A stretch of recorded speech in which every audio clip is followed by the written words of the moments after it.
কেমন লাগতেছে? ভালো লাগতেছে কিন্তু বেশি না। মানে ভাবছিলাম খেতে কিছু থাকবো, চুরি টুরি করবো, টমেটো ছিলমু। এটা সিজন রে টমেটো সিডার, তুই লাল শাক পাবি এই জায়গায়। কুচু শাকও তো নাই। এই সিজনে মানে সবকিছু শেষ হয়ে যায়।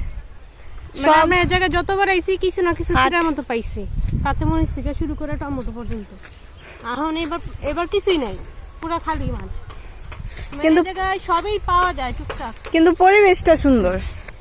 রাতের বেলা এই জায়গায় ভালো লাগে।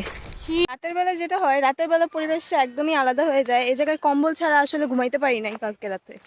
অনেক শীত ঢাকার তুলনায়। ঢাকাতে আমরা ভাবছি যে শীত নাই, এই জন্য কোনো শীতের কাপড় আনি নাই। আসলে ঢাকাতে থাকলে বোঝা যায় না। ঢাকা মানে এখানে আসার পর বুঝতে পারছি যে শীত অলরেডি অনেক জায়গায় পড়ে গেছে, কিন্তু ঢাকা শহরের ক্ষেত্রে এরকম ফিলটা পাই নাই। আর এই জায়গায় যতবার হাঁটতেছি, আগুনে কোনো কিছু পুরাইলে একটা যেমন স্মেল আসে, ওইরকম স্মেল পাইতেছি না, মিষ্টি মিষ্টি যে গ্রানটা আসলে অনেক বেশি সুন্দর লাগতেছে। আবার মাটি। তারপর ফাইনালি চুরি করার মতো একটা জিনিস পাইছি, পাকা পেঁপে। এই পাকা পাকা পেঁপেগুলোই চুরি করার জন্য পাইছি। যদিও এগুলো চুরি করার কোনো প্রয়োজনই নাই, এগুলো আমার মামার বাসার। চাইলেই আমি নিতে পারি। মামা দিত না রে। মামা মামা দিব রে। শহরে থাকতে থাকতে গ্রামে আসার যে একটা আনন্দ, বা এই খোলামেলা পরিবেশে থাকার যে একটা আনন্দ থাকে, সেটা অনেক দিন ধরে বোঝাই হয়নি। যদি এখানে না আসতাম তাহলে বুঝতেই পারতাম না যে শহরের চাইতে এরকম পরিবেশে কতটা বেশি ঠান্ডা আগে আগে পড়ে যায়। বাড়িতে থাকাকালীন বুঝতে পারিনি যে ঠান্ডা এখনো পড়েছে কিনা, কিন্তু এখানে আসার সাথে সাথেই রাতে কম্বল ছাড়া ঘুমোতে পারিনি।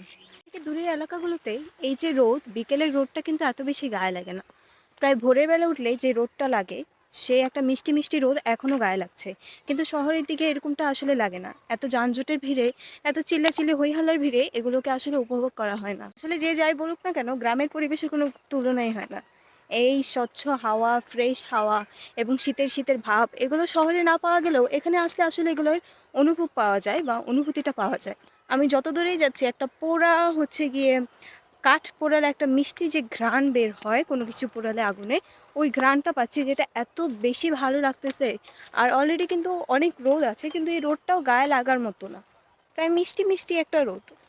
এখানকার এলাকায় যেটা দেখলাম, বেশিরভাগ ক্ষেত্রে হচ্ছে শাক সবজির ফসল ফলানো হয়। তো আশেপাশে বেশিরভাগই হচ্ছে শাক সবজির ক্ষেত দেখতে পাচ্ছি। কিন্তু ডিসেম্বর মাস আসার কারণে হয়তো বা অনেকগুলো ক্ষেতের যে ফসলগুলো ছিল, সেগুলো সেগুলো অলরেডি উঠিয়ে ফেলা হয়েছে। যার কারণে অনেকগুলো ক্ষেত হচ্ছে এরকম চাষাবাদের জন্য, প্রায় অন্যান্য কোনো কিছু চাষাবাদের জন্য দেওয়া হয়েছে। বর্তমানে যে এলাকায় আছি সেই এলাকায় আরেকটা কথা হচ্ছে যে, যখনই হচ্ছে গিয়ে বর্ষার সিজন আসে, বর্ষার সিজন আসলে দেখা যায় যে এই সব জায়গা যেগুলো দেখতে পাচ্ছেন সবগুলোই হচ্ছে পানিতে ডুবে যায়।